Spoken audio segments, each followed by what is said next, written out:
with my real CV, we're trying to get ahead of the traditional, here's my cover letter, here's my resume, and build a ecosystem where you can kind of give your best foot forward, kind of talk about who you are, showcase your work in a proper way where you can walk someone through a problem. And then on the flip side, for the employer, they can at their own pace go through these candidates' profiles, kind of see what's out there, and not have to coordinate. You can just talk directly to candidates, give some really kind of genuine feedback on a personal level versus an email. At the same time, it gives the opportunity to ask personalized questions from both parties. You see just random job postings all the time that just say great interpersonal skills, communication skills, but really explaining that on a personal level in a video, we feel just goes that much further. And someone can really kind of perceive their potential employer or coworker on the other side of the call way better. And on the flip side, the employer, say viewing me, can do a lot better too.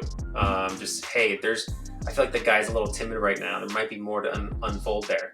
And so that's where we think it really is the way of the future for talent acquisition, streamlining like kind of both sides of the funnel per se. All right, guys, welcome to a brand new episode of the HR Heroes podcast. I'm excited because I've got somebody here with me who has deep rooted history in the HR world as a recruiter, as an innovator, and as a disruptor. I've got Dylan Lavis with me here today, man. Thanks so much for joining me.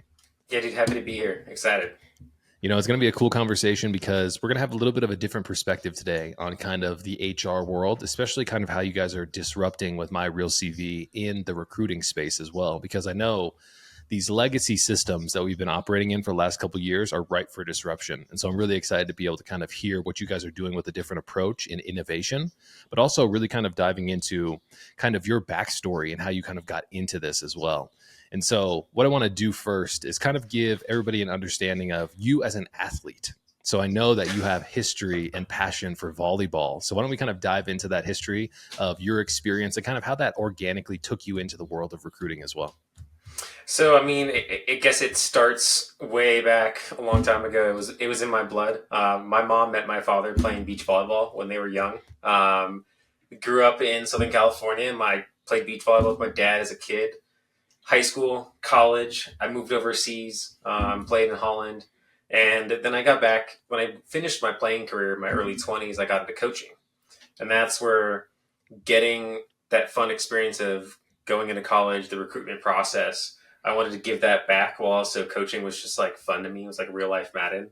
And so I was giving those girls those experience, and then it turned into more than just a hobby for me. It became like a second profession, making them videos, highlight reels, networking with coaches, getting recruitment video out, finding the right university that had the roster spot or a senior that was graduating.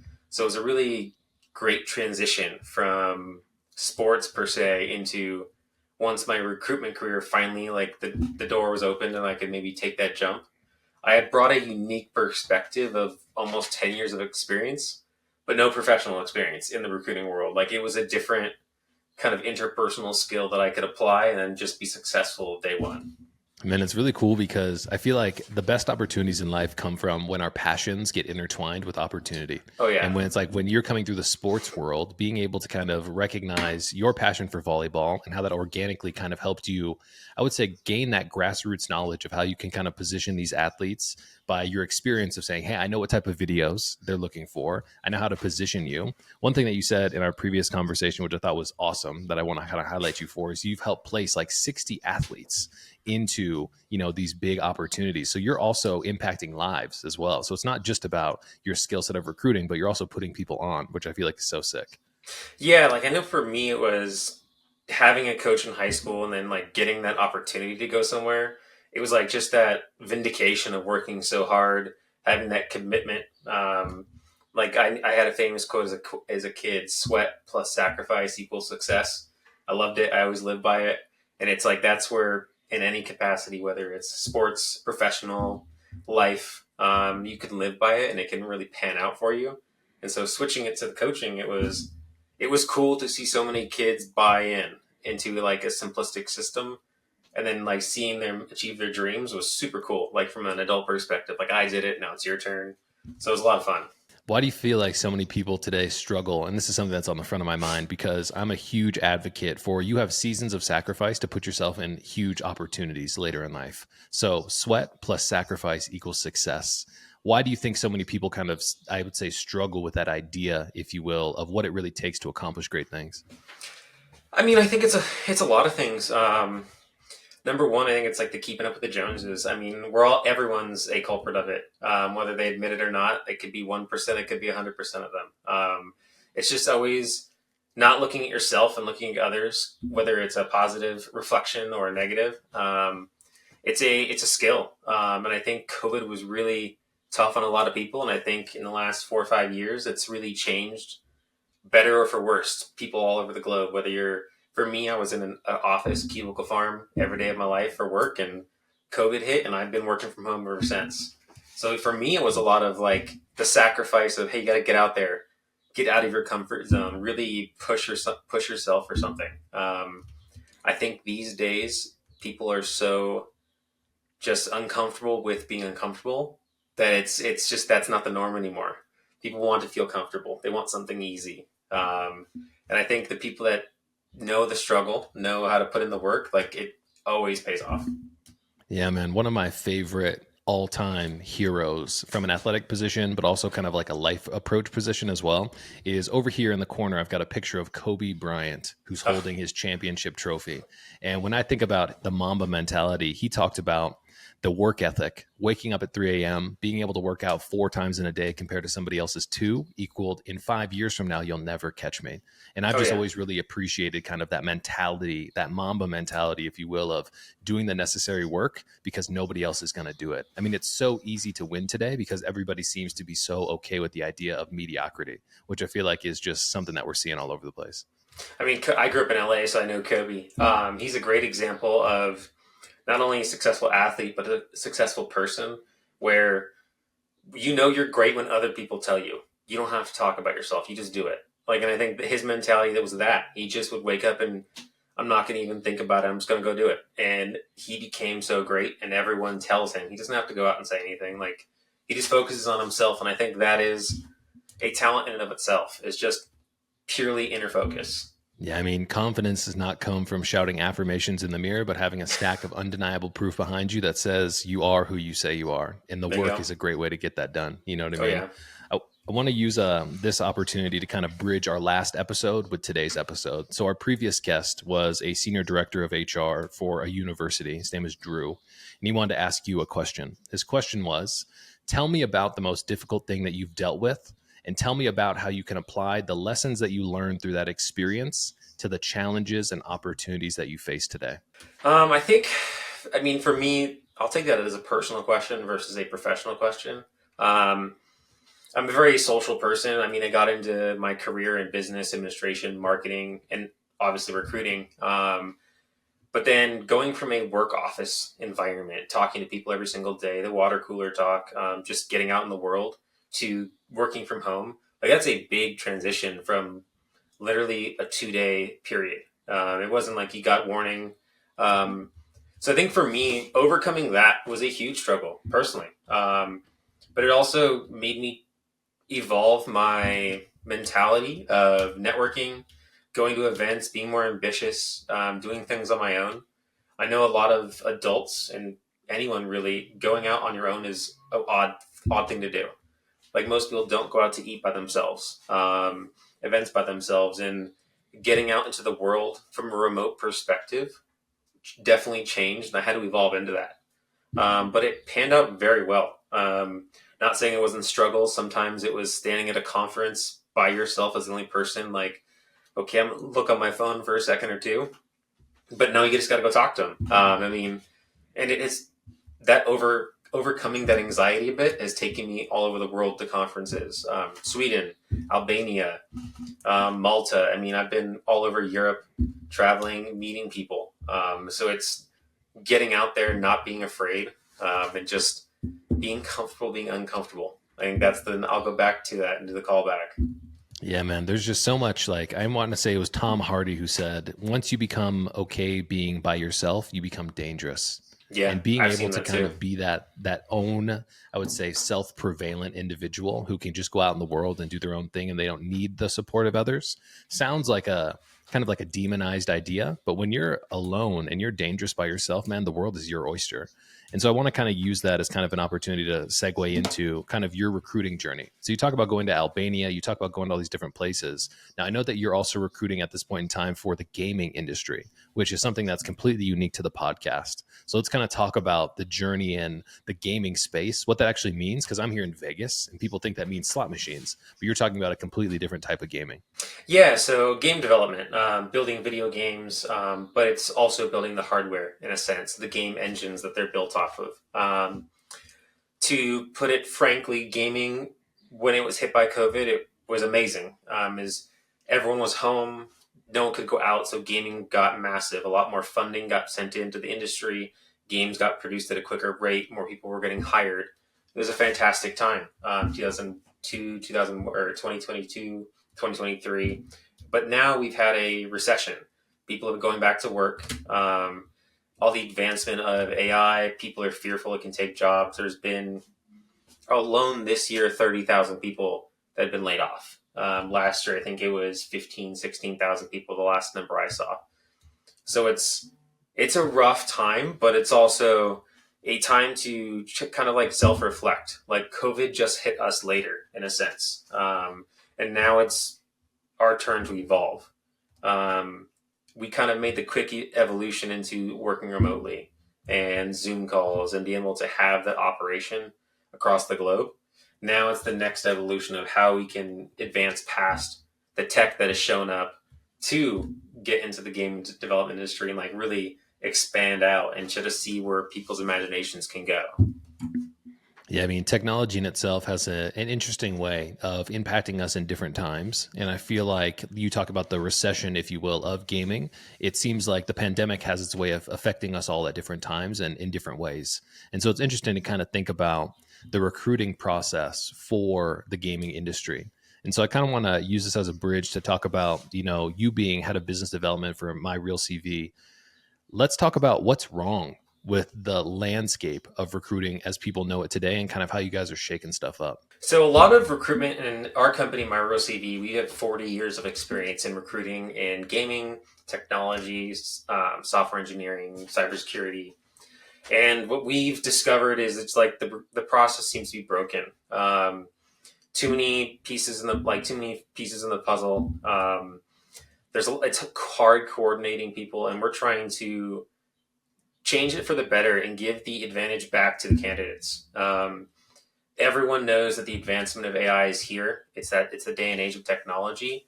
However, we don't want to shy away from that. We want to empower everyone to use that to then empower themselves to that next phase, which is what we believe is the video resume ecosystem that we're building.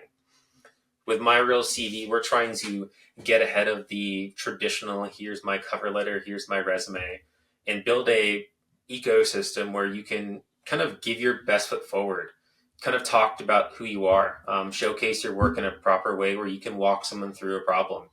And then on the flip side, for the employer, they can at their own pace go through these candidates' profiles, kind of see what's out there, and not have to coordinate. You can just talk directly to candidates, give some really kind of genuine feedback on a personal level versus an email. And at the same time, it gives the opportunity to ask personalized questions from both parties. You see just random job postings all the time that just say great interpersonal skills, communication skills, but really explaining that on a personal level in a video, we feel just goes that much further. And someone can really kind of perceive their potential employer or coworker on the other side of the call way better. And on the flip side, the employer, say viewing me, can do a lot better too. Hey, I feel like the guy's a little timid right now. There might be more to unfold there. And so that's where we think it really is the way of the future for talent acquisition, streamlining like kind of both sides of the funnel per se. I mean, let's be real. I've seen so many people have posts on LinkedIn about like, I sent out 1,200 resumes and I haven't heard a single thing back. I'm getting weeded out by AI because we're talking about innovation here.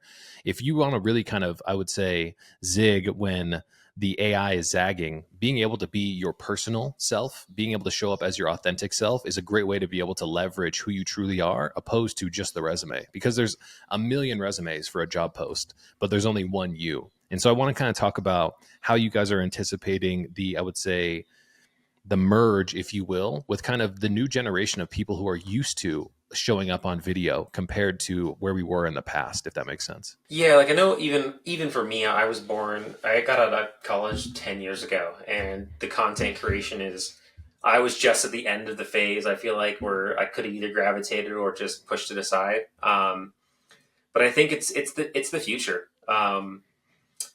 A long time ago, it was copywriting and are you plagiarizing? Then we got this, is it an AI bot? And I think just getting back to the core root of like, this is my own self. I'm on the call. You can see it's me, is the way of kind of like the next phase of acquisition. And I think how we're trying to disrupt it is in such a way that it will bring the empowerment to the candidate where the clients will go to them, the studios can go to them. Um, how many times I've heard someone say, just, man, if I could just talk to them for 30 seconds and kind of explain this art piece or explain this gap in my resume or something, like, yo, I hear that so often. Well, now you can explain that. You can kind of talk about it in more than just a quick little sentence or two on a resume. And I think that is going to go so far in the industry and the hiring process. And in 2 weeks already, since we've been live, the clients that we've signed are just in love with it. They're just, it's invaluable. What they're getting back in terms of just the personalized touch, as well as the organizational features we built that can just seamlessly transition into every single studio, every single company we're partnering with. Yeah, man. I mean, I talk to a lot of different HR leaders who talk about they're not threatened by AI because they always realize there's going to be a human element that's needed to be able to read between the lines. Mm-hmm. And when we talk about sifting through resumes and, applications, there's a lot of human interpretation that goes into that. But I feel like you guys are skipping that entire step for this next generation of people who are coming into the workforce, because let's be real, the education system was not the same that we came through when we were, in the mid 2000s, early 2000s, late 2000s, whatever that was. When you've got kids who are coming out of school today, they have a lot of different priorities. They have priorities that say, I'm going to go out, I'm going to learn how to develop, write code, build hardware on my own. I've got other access to information and education. And sometimes I feel like the way that the system is currently set up, it's very difficult for them to be able to explain their experience and their lived experience and the things that they've been able to do through a simple or a resume, which I feel like is a natural opportunity for you guys to take advantage of, because that's where the future of, the current job market's really kind of pointing us towards. Yeah, I think from what I've seen, it seems like the past has always been very passive. There's job postings. There's, hey, here's something catered towards you, but I'm giving you the job posting. ZipRecruiter monsters of the world, right? Where here's just the job board, apply. We're trying to flip it around. Like, the company should come to you versus you going to them. Explain yourself, kind of talk. Everyone's got their own story to tell. And I feel like we need to get past just resumes, past just your experience on a piece of paper, and really just get yourself in front of them. In our system, we're able to decode different languages. We have over 50 languages that we've built in where it can throw out captions, because I think that is the way of the future with technologies. So we're on a global scale. It's going to be interlanguage across the globe soon. Teams that probably could never talk to each other in real life, but have built something truly amazing and revolutionary for the globe, that they're working remotely. It's going to be tremendous. Yeah, I mean, like the natural ability to translate language in real time through captions, and even the AI that's out there right now. I see like Mr. Beast and Gary Vaynerchuk and all these other people who are really leaning heavy into the translation of their content so they can reach other audiences. I feel like it's just a natural step in the right direction and kind of how AI in itself is going to be utilized. What's kind of your perspective? Because I mentioned kind of like the old school mindset of AI coming into a human centric world, like human resources. How do you kind of position the future of AI having an impact on the space? I think the future of AI impacting recruiting will just essentially make us smarter. I keep thinking of, I saw a woman on a talk show mention the evolution of AI should be not looked at as a detriment to the evolution of humans' knowledge, but as assistants, similar to how a calculator was handed to a mathematician all those years ago. It just empowered him to be quicker, smarter, solve harder problems. I think that's in recruiting AI, kind of describing yourself in your career and your talent in the kind of talent world. I think that's how we should look at it. Hey, maybe I don't know how to write the best cover letter. We'll use AI to figure out how to write it. So then you can then go talk to Keenan about it and say, hey man, like this is me. Like, and now you had someone to coach you through it very quickly over the course of a coffee break prior, right? Or the night before versus, oh, I don't know. And you're just struggling. I think using that it won't replace things. I think it's going to empower us once we can figure it out and how to talk to it right, empower us to be so much more advanced. I can't remember his name, but the CEO of NVIDIA said that his goal is to make coding similar to English. Like I shouldn't have to learn how to write code. The code and the AI should be smart enough that when I talk to it, it can interpret it and then give me what I need to make me smarter. And I think that is a unique perspective, but also one that if you really embrace it, it will all be for the better. Yeah, man, I look at AI specifically as being an accelerator. And, one of the things that we've been able to do over the last 60 days, I would say, is we've positioned AI from the way in which we support organizations in a human resources function. So what we did is we built a conversational AI system that can be trained on data like an employee handbook, benefits, FMLA, PTO, all the information that human resources team members get tied up on phone calls all day about. Hey, how many times when do I qualify for PTO? What's FMLA look like? Yada, yada. Now they can simply text a phone number and have those questions answered instantaneously. So we look at technology like AI as being an accelerator to put the human back in the human seat where they can be most effective. And it's just so cool to kind of hear that there are other organizations like yours who are looking at this technology not as a threat, because that's a very old school way of doing it. And if we look back in the future or in the past, the tractor was a threat to all the farmers. The internet was a threat to everybody who had jobs, factories, manufacturing. It continues to repeat itself, but we continue to be wrong as people as well. And I hope that we're going to be able to identify some of these patterns that we've continued to see over and over and over again. I think AI will enable us to become more creative. I think it'll allow us to get past the very mundane work and tasks that we have on a daily basis and allow us as humans to be more creative, work on things we truly enjoy quicker. I think that's where in the gaming industry in particular, I think it's a wonderful advantage that they have now, that AI can really maybe help you build a level 2 or 3 months quicker, build a character a couple weeks quicker. So I can build more, ship a game or refine it, make it more fine-tuned, different variations. Like it's just the abilities that it's going to allow are fantastic. Did you ever see a demo of the Unreal Engine? There was a demonstration that they did, and it's like a really famous clip on the internet of them talking about how they're driving through this landscape and they have the ability to use the new Unreal Engine plus AI to be able to dynamically impact the environment. So there's like a point in time where these guys are driving this truck. They're like, everything that you've seen here has been methodically designed by all of our design team members here. And then everything on the other side of this tree was the Unreal Engine. And they can dynamically update things in real time, and they can choose to go left or right. And the entire environment, trees, all the layers of the game in itself dynamically update. And it's like, dude, that technology is freaking insane. It's just wild to kind of think about how quickly we're moving forward.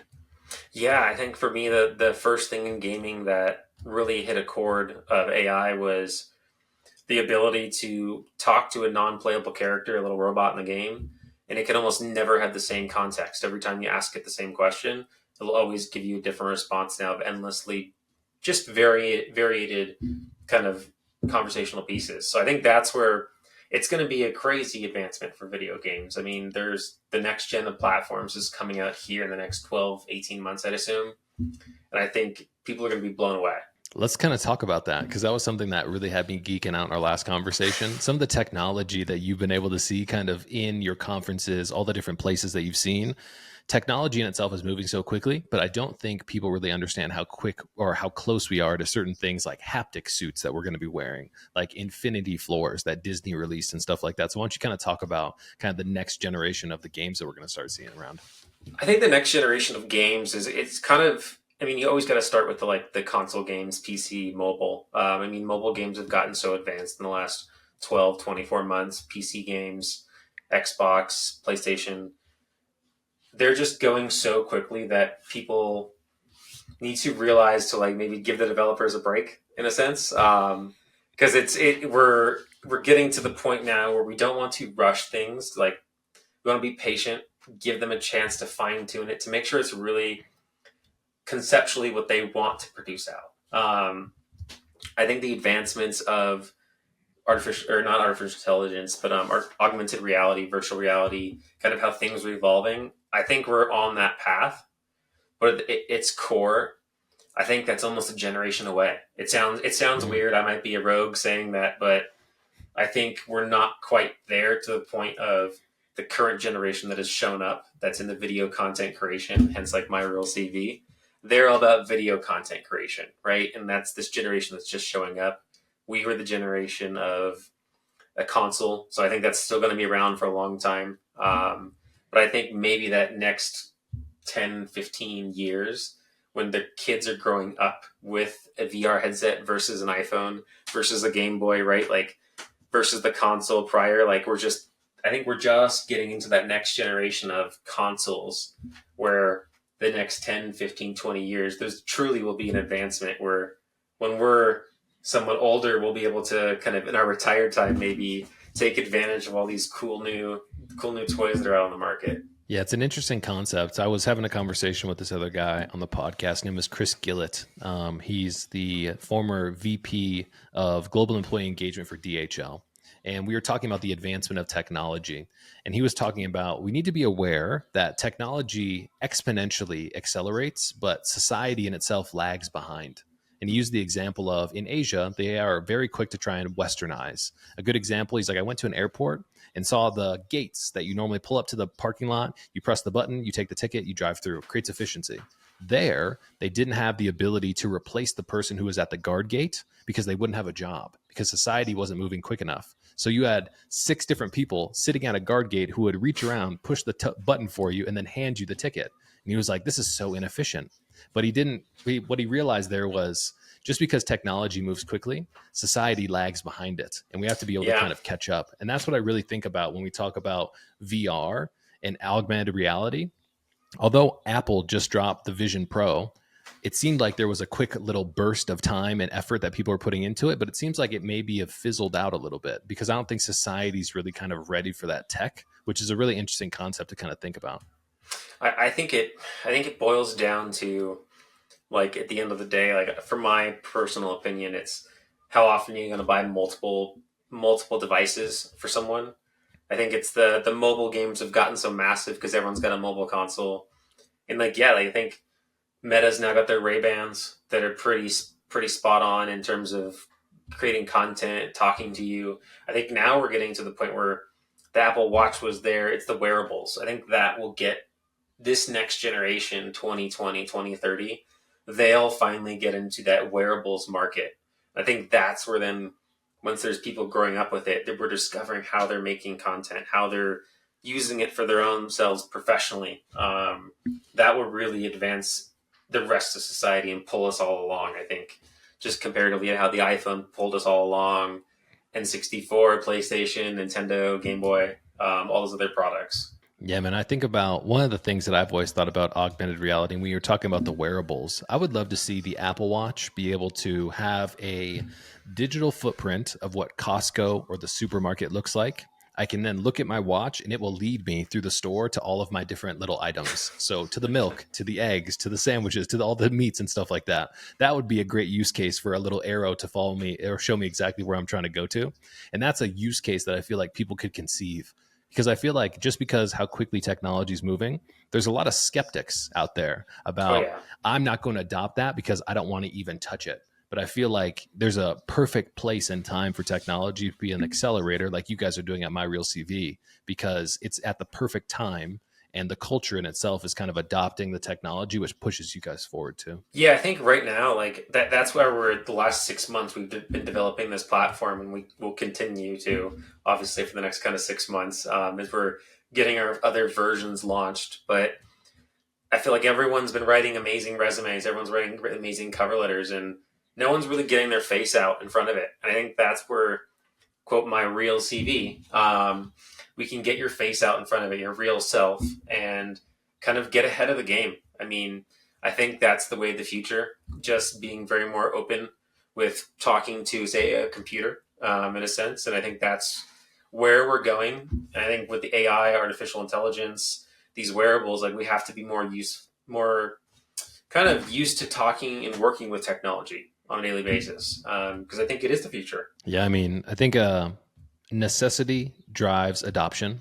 And I think why we got so used to this remote world, like kind of how we started this conversation of making that transition from out of the office into the remote work world, kind of forced us to become adopters of, video chat in technology like Zoom. Because back in 2014, when I started my company, we started as a telehealth company. And we were talking about there was going to be a place in healthcare for video communication. Nobody believed us. And then overnight in March of 2020, the world shut down and video became a thing in healthcare. And there was that catalyst that made it a necessity. The adoption really wouldn't have been there from my perspective. Because I met the guys back in 2014, the Zoom team, when we first started. And I was talking to the CEO, Eric, and he was like, we think that video is going to go from being a B2B communication tool to a personal communication tool leveraged on your mobile device. We're just waiting for the environment and society to catch up. And then overnight, Zoom exploded. They became a gigantic team. And we see all of the communication that kind of gives us the ability to do exactly what we're doing today. So it's like, unless there's a necessity, that adoption really doesn't come behind it, which is really interesting. Yeah, I think that might be where my real CV is perfect right now. Gaming, technology, cybersecurity, AI, like anything associated with software and tech. I think this is the time to adopt it. Getting ahead of the game, like I said, like we're trying to empower not just external companies, but essentially hand the recruitment calculator to internal HR people. Hey, you need help with marketing. You need help with kind of job postings. Like we can do all of that. Modules internally, exclusive content. We're partnering with universities to essentially set up all of their students to enter the workforce properly with my real CV and kind of take off in a way where they know it's not all over the place. They know exactly how to present themselves properly in 2024 and beyond. So what do you think the biggest, I would say, advantage is for somebody who's watching this podcast today and they're like, okay, I want to check out my real CV. What is the biggest, I would say, lever that you guys are pulling from an efficiency, from a cost perspective? What makes you guys so attractive other than the obvious elements of like video communication? I think the cost perspective is it's free for anyone to sign up right now. Since we just started, but it's essentially we want people to come in, make content, use our platform, and really showcase themselves properly as we can build it out. For companies that are looking to improve their hiring process, we are a tiny fraction compared to the old way of recruiting. We felt it was always overpriced. The market was diluted with recruitment firms and agencies out there. And we believe that My Real CV, with how streamlined our process is, that it's allowed us to considerably diminish the costs on both ends, both the employer and for us. I think we're almost like 10-15% of the total cost of what we call the old world was. It's just, we think it's that easy for you guys to empower yourselves. We've had a lot of people, you can tell they're kind of getting out of their comfort zone, building videos for themselves, but we have videos that we can teach you and coach you on it. If you've never done the video recording and kind of never made a video of yourself and content, it's weird for some people. So we've been building it for the users itself. Like that's kind of what we're all about, is making sure ourselves, everyone in the recruitment world, getting into that next phase of your career, you can really kind of put your best foot forward. I mean, I love that, man. I mean, let's just be real. I mean, the standard version of paying a recruiting agency maybe a third of first year salary, so we're talking at like $30,000 for somebody to come into the organization, is a really steep cost to have to bite and eat as an organization. When I could have access to my real CV, real talent, real faces, and understand who I'm getting in touch with before I could even kind of start that involvement process, which I feel like is just a home run from my perspective. Yeah, like for us, we've priced it down. We were actually talking about it as a company this week. We're cheaper than the cost of a minimum wage worker for our program and our platform versus, like you said, maybe $30,000 was the average. We're minimum wage cost. So we've completely diminished that price to then allow you guys to properly spend your money on development, maybe hiring an extra person or two, that extra savings that you guys have.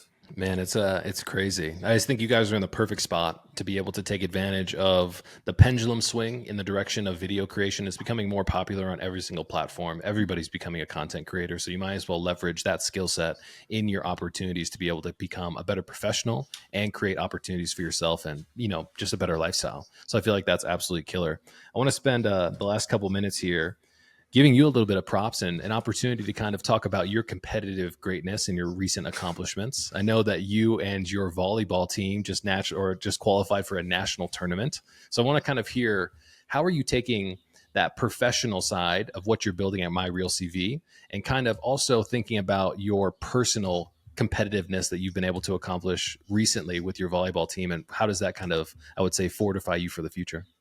I think it's kind of like, it's a fun perspective. I'm trying to build something for myself, and I'm like born in the 90s, thinking about the next generation. I'm coaching these kids, and they're 16, 17, prepping for college, and they're just far enough behind where I almost have my own sample group to kind of pitch ideas off of. Just like, hey, would you create this? Would you create this? And they're like, yeah, that sounds easy. And so I know it's the generations thereafter. My Real CV is set up for anyone now in the future. So we're also trying to like build it for us, the older generation that like don't quite know how to use it. But also I think it's like that competitive nature. I was always in sports. I love coaching, making videos for people professionally, and like kind of demonstrating your resume, your career. It's exactly what kids are doing these days in college, the NIL era, right? Trying to showcase your best self to get as much publicity towards yourself to then maybe get a roster spot, a sponsorship.